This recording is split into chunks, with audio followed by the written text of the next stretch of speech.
राधे राधे दोस्तों, हमारे चैनल में आप सभी का स्वागत है। चलिए दोस्तों, आज हम जानेंगे माता पार्वती भगवान शिव की विवाह की कथा। दोस्तों, कथा शुरू करते हैं। दोस्तों, पुराणों में भगवान शिव और माता पार्वती के विवाह के बारे में कई बार उल्लेख किया गया है। ऐसा भी कहा जाता है कि शिव और माता पार्वती का विवाह महाशिवरात्रि के दिन संपन्न हुआ था। महाशिवरात्रि आने को है और सभी भक्तों ने इसकी धूमधाम से तैयारी शुरू कर दी है। वैसे महाशिवरात्रि के बारे में कई मान्यताएं हैं। आज आपको बताते हैं भगवान शिव और माता पार्वती के विवाह की कहानी। जी हाँ, पुराणों में ऐसा दावा किया गया है कि महाशिवरात्रि के पर्व पर भगवान शिव और माता पार्वती का विवाह हुआ था। तो चलिए दोस्तों, आज आपको भी अवगत कराते हैं इस खूबसूरत कथा से। दोस्तों, माता पार्वती भगवान शिव से विवाह करने की इच्छुक थी। सभी देवतागण भी इसी मत के थे कि पर्वत राजकन्या पार्वती का विवाह शिव से होना चाहिए। देवताओं ने कंदर्प को पार्वती की मद करने के लिए भेजा, लेकिन शिव ने उन्हें अपनी तीसरी आंख से भस्म कर दिया। अब पार्वती माता ने तो ठान लिया था कि वो विवाह करेंगी तो सिर्फ भोलेनाथ से।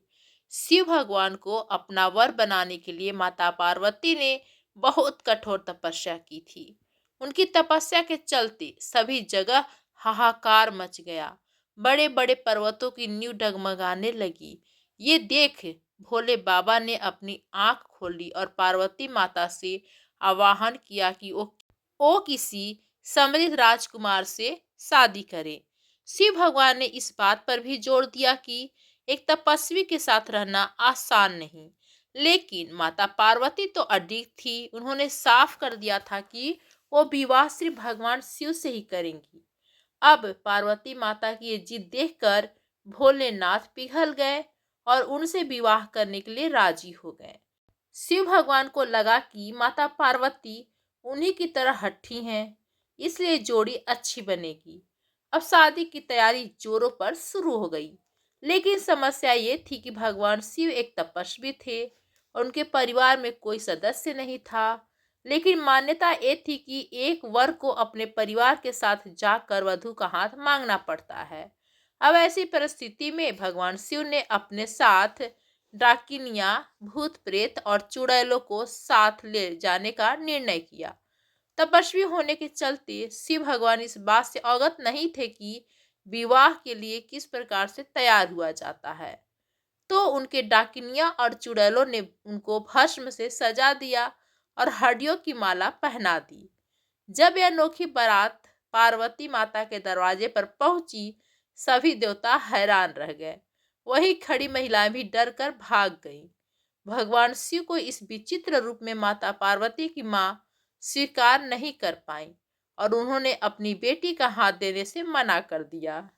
स्थितियां बिगड़ती देख माता पार्वती ने शिव भगवान से प्रार्थना की कि वो उनके रीति रिवाजों के मुताबिक तैयार होकर आए। शिव भगवान ने उनकी प्रार्थना स्वीकार की और सभी देवताओं को फरमान दिया कि वो उनको खूबसूरत रूप से तैयार करें। ये सुन सभी देवता हरकत में आ गए और उन्हें तैयार करने में जुट गए। भगवान शिव को दैवीय जल से नहलाया गया और रेशम के फूलों से सजाया गया।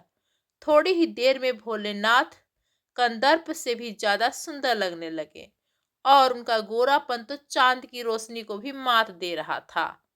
जब भगवान शिव इस दिव्य रूप में पहुंचे, माता पार्वती की मां ने उन्हें तुरंत स्वीकार कर लिया और ब्रह्मा भगवान की उपस्थिति में विवाह समारोह शुरू हो गया। माता पार्वती और भोले बाबा ने एक दूसरे को वरमाला पहनाई और ये विवाह संपन्न हुआ। तो दोस्तों, आप लोग को कथा कैसी लगी कमेंट्स करके जरूर बताएं। धन्यवाद दोस्तों।